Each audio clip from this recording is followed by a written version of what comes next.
شوفوا يا خوتي، في الشوارع ديالنا الموسيقى كتطلع للسما صخب وضوضاء، وكاع ما كاينش اللي يقول راه كتقلقنا ولا كتشوش علينا. الناس ساكته وهذا الشيء راه عادي يمكن يعيشوا اي واحد، ولكن ملي كيطلع صوت الاذان، الصوت اللي كينادي على الخير ولا الرحمه ولا الصلاه، كيبان لبعض الناس ثقيل، كيبداو يتشكاو بحال الاذان هو اللي مبرزقهم. ممنوع اخراج الصوت على الجامع، كيهضر مع الناس اللي هما في وسط الجامع كيقرا عليهم. ما عندهمش الحق اصاحبي، داير لنا مدينه كلها بيفان. شكون قال له غيفيقني انا؟ قال له الله فيقني؟ قال له الله هذاك السيد اللي مريض تما، مراه كبيره، العيالات كيصليو في الدار.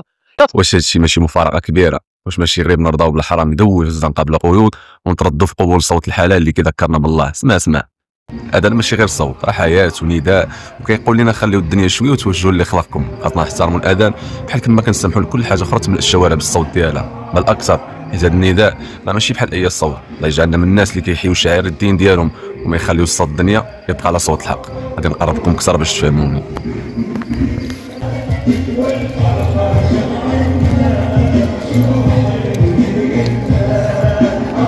غير من باب المعلومه، حنا ماشي ضد اي واحد باغي يفرح بولده ولا بنته، الله يسخر لاي واحد، غير حنا ضد ان الناس تبغي تسمع بحال هاد الهرج والمراج، وهانيه ما عندها حتى شي مشكل، ومني تسمع الاذان تمشي دير ريكلاماسيون، دير شكايات لعند قائد المنطقه على اساس ان الاذان مجهد وكيف يقوم من الناس. اللهم ان هذا منكر.